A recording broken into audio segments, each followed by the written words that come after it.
अस्सलाम वालेकुम बेटा, खैरियत से हैं? आज बेटा हिस्सा नसर के हवाले से जो सबक हम पढ़ेंगे उसका उन्वान है, क्या वाकई दुनिया गोल है?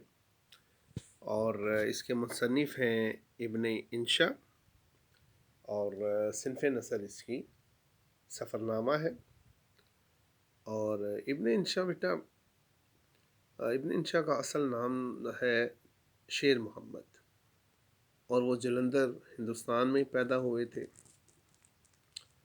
और इन्होंने जो सफ़रनामे लिखे हैं और उनमें चलते हो तो तीन को चलिए भी बड़ा मशहूर है, और एक दुनिया गोल है, और इसी तरह इब्न बतूता के ताक़ुब में ये आपके सफ़रनामे। इब्न इंशा जो हैं वो एक सहाफ़ी भी थे, मज़ाहनगार भी थे, शायर भी थे, और सफ़रनामा तो तहरीर किया ही है उन्हें नहीं। और अभी आपके सामने जो सफ़रनामा है, क्या वाकई दुनिया गोल है, इसकी बेटा तफ़सील ये है, इसकी तफ़सील ये है कि ये एक मज़ाहिया मज़मून है सफ़रनामा।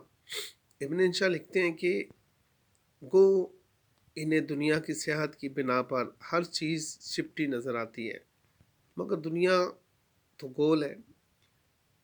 तो इब्न इंशा कहते हैं क्यों ना दुनिया भर का चक्कर लगा कर हम इस चीज़ को जो है वो यकीन करने के काबिल बना लें कि क्या वाकई दुनिया गोल है कि नहीं। लेकिन वो कहते हैं जब भी मैं दुनिया के चक्कर लगाता हूँ, सफ़रनामों पे जाता हूँ, तो वापस फिर अपने ही ठिकाने पर आ जाता हूँ। वैसे ख़तरा रहता है कि गुलाई की तरफ रेंगते हुए कहीं हम गिर ना जाएं, और ना इधर के रहें ना उधर के रहें। किसी अनदेखे जजीरे में जा निकले और फिर हम पर वो कुछ गुज़रे जो कदीम किस्सों में सफ़रनामे के शायकीन लोगों पर गुज़रता था। इब्न इंशा कहते हैं कि हमारा सफ़र ज़मीन के गोल होने के सबूत के लिए है। इसलिए हम सुबह कराची में थे, दोपहर ढाके में, रात बैंकॉक में, और अब सिंगापुर में हैं, जब ये सबक वो लिख रहे।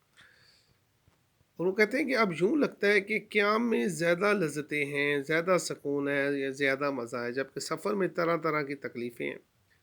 बाहर के मुल्कों में तो सामान के साथ साथ अपने नाज नखरे भी खुद ही उठाना पड़ते हैं, क्योंकि हमारे मुल्क में तो हमें अपनी खिदमत के लिए खिदमतगार मिलते हैं जिन्हें हम अपना ग़ुलाम तस्वुर करते हैं, लेकिन बाहर के मुल्क में लोग अमूमन अपना काम खुद ही करते हैं। हमारे साथियों में कमो बेश सभी डॉक्टर थे, इब्न इंशा कहते हैं, तो हमें भी लोग डॉक्टर ही कहते थे। गो कि कराची यूनिवर्सिटी ने हमें डॉक्टरेट की डिग्री नहीं दी, यानी वो कहते हैं मैंने पीएचडी नहीं की, लेकिन मेरे ग्रुप में जो और लोग शामिल थे वो सभी डॉक्टर थे। दरअसल हम और बेगम वजिया हाशमी डॉक्टर नहीं हैं, ये औरतों की जो तंजीम है उसकी सरबराह हैं। चुनाचे हमने वहीं एक सादा सी कन्वोकेशन का इनकाद किया। कन्वोकेशन कहते हैं जिसमें असनाद दिए जाते हैं, जिस प्रोग्राम में एक दूसरे को डॉक्टरेट की डिग्री अता की। वैसे भी इन्हें दवाइयों के नाम बहुत याद थे इब्न इंशा को। वो कहते हैं कि अब हम इल्मी डॉक्टरों के सामने तिब्बी डॉक्टर बन जाते हैं, और तिब्बी डॉक्टरों के सामने जो है हम इल्म अदब के डॉक्टर बन जाते हैं। यानी वो कहते हैं कि मेरे ग्रुप में जो सब शामिल थे उनमें अक्सर डॉक्टर ही थे, सवाए मेरे और डॉक्टर वजीहा के अलावा।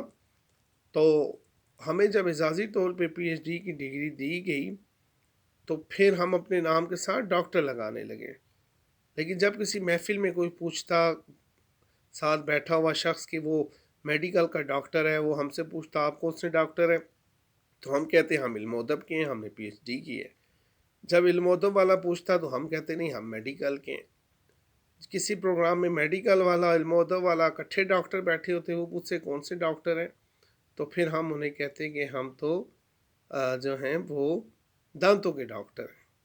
यानी किसी न किसी तौर पर ये साबित करने की कोशिश करते कि थे कि डॉक्टर तो मैं अपने नाम के साथ लगाऊंगा, डॉक्टर तो मैं लगाऊंगा। इब्न इंशा गिला शिकवा करते हैं अपने कौम से कि जब बाहर के लोगों ने हमें एजाज़ी डिग्री दी और हमें डॉक्टर इब्न इंशा कहकर मुखातब करते हैं, तो हमें अपने हम वतनों की جو ہے وہ تنگ ذہن اور تنگ دلی کا افسوس ہوتا ہے کہ جب غیروں نے ہمیں ڈاکٹر کہہ کر پکارنا شروع کر دیا ہے تو اپنے ملک والے ہمیں ڈاکٹر کیوں نہیں کہتے؟